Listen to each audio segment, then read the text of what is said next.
Cinema రంగు పులుముకుంది.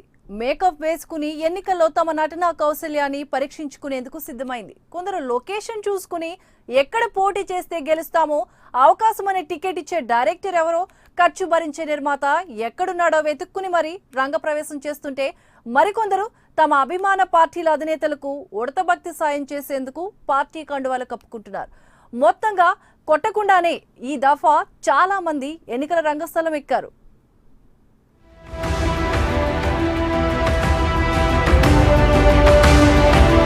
నందమూరి తారక రామారావు కుమారుడు సినీ కథానాయకుడు బాలకృష్ణ హిందూపురం నుంచి టీడీపీ నుంచి ఎమ్మెల్యేగా రెండోసారి బరిలో దిగుతున్నారు. రాజమహేంద్రవరం ఎంపీగా ఉన్న మాగంటి మురళీమోహన్ ఈసారి ఎన్నికలకు దూరంగా ఉన్న ఆయన తెర వెనుక పాత్ర పోషిస్తున్నారు. నిర్మాతలు వల్లభనేని వంశీ, మాగంటి బాబు ఎన్నికల బరిలో ఉన్నారు.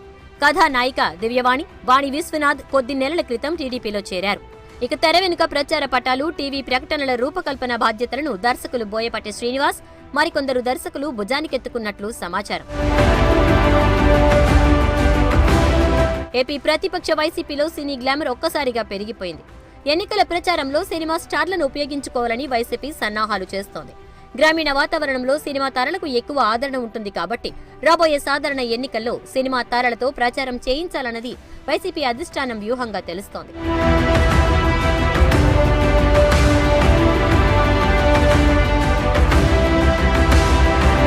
వైసీపీ తరపున చిత్తూరు జిల్లా నగరి నుంచి సినీ నటి రోజా మరోసారి ఎమ్మెల్యేగా పోటీ చేస్తున్నారు.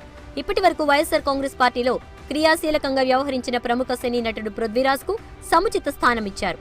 ఆ పార్టీ అధినేత వైఎస్ జగన్ ప్రజా సంకల్ప యాత్ర సమయంలో పార్టీలో చేరిన పృథ్వీని పార్టీ రాష్ట్ర కార్యదర్శిగా నియమించారు. దీంతో ఆయన యాక్షన్లో దిగారు. రచయిత పోసాని కృష్ణమురళి తదితరులు కొంతకాలంగా వివిధ వేదికలపై వైసీపీ గళాన్ని బలంగా వినిపిస్తున్నారు. తాజాగా సీనియర్ నటి జయసుధ, హాస్య నటుడు ఆలీ, రాజా రవీంద్ర, దాసరి అరుణ్, పాతతరం సినీ హీరో భానుచందర్, వర్ధమాన నటులు కృష్ణుడు పార్టీలో చేరారు. సినీ నిర్మాత పొట్లూరి వరప్రసాద్ విజయవాడ బరిలో ఉన్నారు. జనసేన అధినేత పవన్ కళ్యాణ్ కు సినీ ఇండస్ట్రీ సపోర్ట్ ఇస్తోంది. పవన్ కళ్యాణ్ సోదరుడు నాగబాబు పార్టీ తరపున ప్రచారం నిర్వహిస్తున్నారు.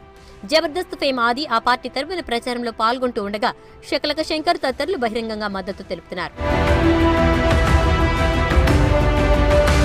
2014 ఎన్నికల వరకు రాజకీయ పార్టీలకు మద్దతిస్తూ ఎన్నికల ప్రచారంలో పాల్గొన్న సినీ స్టార్లు ఈ ఎన్నికల్లో ప్రచారానికి దూరంగా ఉంటున్నారని తెలుస్తోంది. ఇప్పటికే రాజకీయాల్లో స్థిరపడ్డ సినీ తారలు మాత్రమే 2019 ఎన్నికల్లో రాష్ట్రంలో ప్రచారం చేస్తారని సమాచారం. దీంతో ఎన్నికల ప్రచారానికి అదనపు ఆకర్షణ అయిన సినీ గ్లామర్ లేకుండా పోతోందని జనం నిట్టూరుస్తున్నారు. సినీ తారల ఆకర్షణ లేక ప్రచార సభలు వెలవెలబోనున్న నేపథ్యంలో అభ్యర్థుల్లో నిరాశ పెరిగిపోతోంది. ముఖ్యంగా సినీ రంగం నుంచి ఊపిరి పోసుకున్న టీడీపీకి ఈ విషయం ఆశానిపాతమే అని చెప్పాలి. టీడీపీలో జరుగుతున్న వెన్నుపోటు రాజకీయాల వల్లే తాను పార్టీ మారానని నెల్లూరు వైసీపీ పార్లమెంట్ అభ్యర్థి ఆదాల ప్రభాకర్ అన్నారు. నెల్లూరు రూరల్ అభ్యర్థిగా ప్రచారం చేసుకుంటూ గెలుపు ధీమాతో ఉండగా మంత్రి సోమిరెడ్డి తనను ఓడించేందుకు ప్రయత్నాలు చేస్తున్నారని మండిపడ్డారు. టీడీపీలో ఎమడలేకే పార్టీ మారానని చెప్తున్న ఆదాల ప్రభాకర్ తో మా ప్రతినిధి నరేష్ ఫేస్ టు ఫేస్. రాజకీయ సమీకరణాలు శరవేగంగా మారుతున్నాయి. రాష్ట్ర వ్యాప్తంగా కూడా చర్చనీయాంశంగా మారినటువంటి మాజీ మంత్రి ఆదాల ప్రభాకర్ రెడ్డి టీడీపీ నుంచి వైసీపీకి వెళ్ళినటువంటి వ్యవహారం పూర్తి స్థాయిలో రాష్ట్రమంతా కూడా చర్చిస్తున్నారు. అయితే ప్రస్తుతం మనతో వద్ద ఆదాల ప్రభాకర్ రెడ్డి ఉన్నారు. అయితే టీడీపీ నుంచి వైసీపీకి ఎందుకు వెళ్ళారో అటు కారణాలు వాటన్నిటిని తెలుసుకునే ప్రయత్నం చేద్దాం. సార్ చెప్పండి, టీడీపీలో నెల్లూరు రూరల్కి సంబంధించి సీఎం చంద్రబాబు నాయుడు విడుదల చేసినటువంటి లిస్టులో మీ పేరు నెల్లూరు రూరల్కి కేటాయించడం జరిగింది. అనేక విధాలుగా కూడా నెల్లూరు రూరల్ నియోజకవర్గంలో ప్రజలను ఒకవైపు టీడీపీ కండవతో కప్పినటువంటి మీరు ఇటు టీడీపీ నుంచి అర్ధాంతంగా కూడా వైసీపీ చేరేటువంటి కారణాలు ఎందువల్ల ఉన్నాయంటారు? నేను ఒక పక్క బలాన్ని పెంచుకుంటూ వివిధ వర్గాల నుంచి పార్టీలో చేర్చుకుంటూ ముందుకు పోతూ ఉంటే గతంలో 10 సంవత్సరాలు 15 సంవత్సరాలు చంద్రమోహన్ రెడ్డికి ఈ నియోజకవర్గంతో సంబంధాలు ఉన్నాయి. ఆయన ముఖ్య అనుచరులందరినీ వెన్నుపోటు పొడిచేదానికి మేము గమనించాం. దాన్ని నేను ముఖ్యమంత్రి గారికి తెలియజేశాను. ఆదిశేషగిరిరావు అని కృష్ణ గారి బ్రదరు, ఇప్పుడు ఆయన పార్టీ వ్యవహారాలు చూస్తున్నాడు. ఆయన ద్వారా చెప్తే ఆయన మాట్లాడాడు. ముఖ్యమంత్రి గారు మీకు అటువంటి ప్రాబ్లం ఉంటే పార్లమెంట్ ఇస్తానన్నాడు అని చెప్పాడు. నేను 15వ తేదీ అక్కడికి వెళ్ళాను. వెళితే అసలు నన్ను స్టార్టింగ్ నుంచే ఈ చంద్రమోహన్ రెడ్డి ఆయన మీద ఎక్కడ కంప్లైంట్ చేస్తానని నన్ను సీఎం గారిని కలవనీయకుండా మీటింగుల్లో ఉన్నాడని వాళ్ళ చేత వీళ్ళ చేత చెప్పిస్తే నేను ఆదిశేషగిరిరావుని అడిగాను. ముఖ్యమంత్రి గారు 17వ తేదీ మీ పేరు పార్లమెంటుకు ప్రకటిస్తాడు, మీరు వెళ్ళిపోండి అన్నాడు.